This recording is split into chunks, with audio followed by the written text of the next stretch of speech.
بعض نے اس کی تاسیس کی نسبت ولید بن عبد الملک جس کی حکومت 86 ہجری سے 96 ہجری تک رہی اس کی نسبت دی ہے۔ اب ذکر کر لیتے ہیں عمارت کے اندرونی مناظر کا اور اندرونی صورتحال کا اور اس کی چوڑائی، لمبائی اور اس کے ستونوں کا۔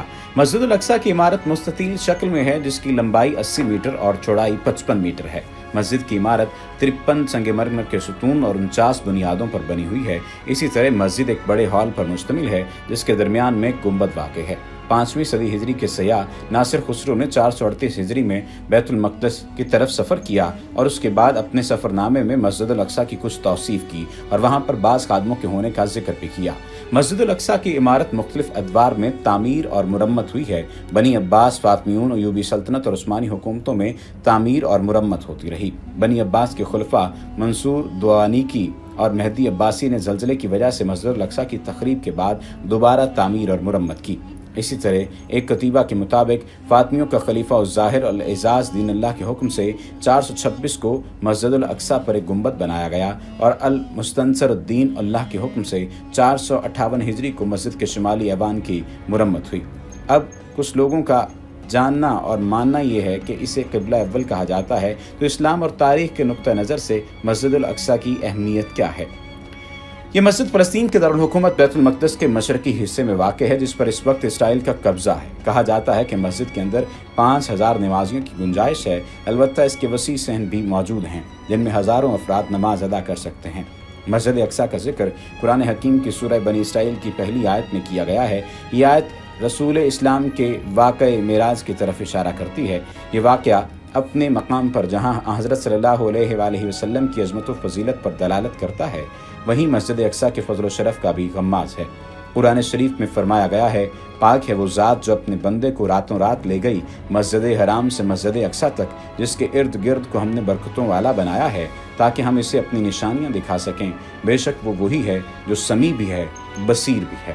مسجد اقصیٰ کو مسلمانوں کا قبلہ اول اس لیے کہا جاتا ہے کہ معراج شریف میں نماز کے فرض ہونے کے بعد 16 سے 17 ماہ تک مسلمان اسی مسجد کی طرف رخ کر کے نماز پڑھتے رہے۔ بعد ازاں مدینہ شریف میں ایک نماز کے دوران میں قبلے کی تبدیلی کا حکم آ گیا اور خانہ کعبہ کو قبلہ قرار دے دیا گیا۔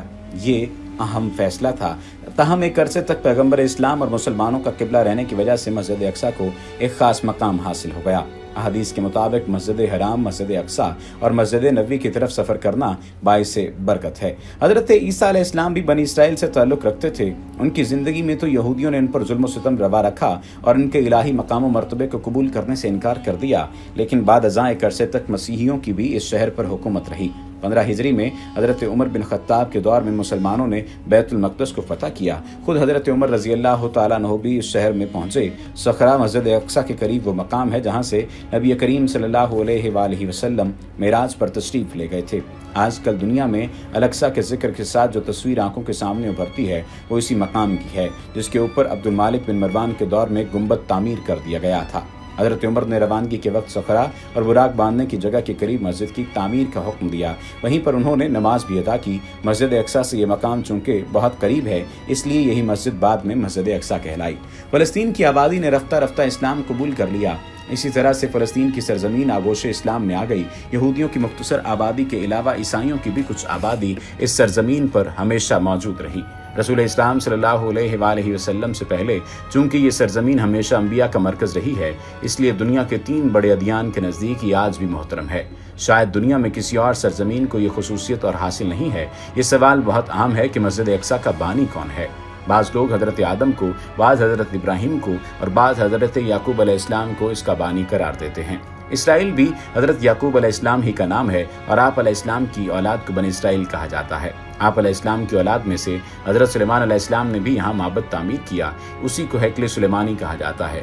بعض لوگوں کا کہنا ہے کہ حضرت سلیمان علیہ السلام نے اس معبد کی تجدید کی جس سے حضرت یعقوب علیہ السلام نے تعمیر کیا تھا یا جو پہلے سے یہاں پر موجود تھا۔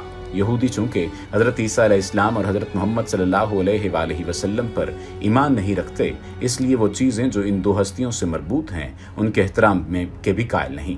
ان کا یہ کہنا ہے کہ اس وقت جس جگہ پر مسجد اقصیٰ موجود ہے اس کے نیچے ہیکل سلیمانی کی عمارت موجود ہے، اسی لیے ان کی خواہش یہ ہے کہ مسجد اقصیٰ کو گرا کر ہیکل سلیمانی کو بحال کیا جائے۔ یزید بن معاویہ کے بعد مروان بن حکم نے حکومت سنبھال لی۔ چونکہ یزید کے بیٹے نے تخت حکومت پر بیٹھنے سے انکار کر دیا تھا، مروان کی حکومت زیادہ دیر نہ رہی۔ ان کی وفات یا ایک قول کے مطابق قتل کے بعد حکومت عبد الملک بن مروان کے ہاتھ میں آ گئی۔ اس کے دور حکومت کے آغاز میں مکہ مکرمہ پر حضرت عبداللہ ابن زبیر کی حکومت تھی۔ وما علینا الا البلاغ المبین۔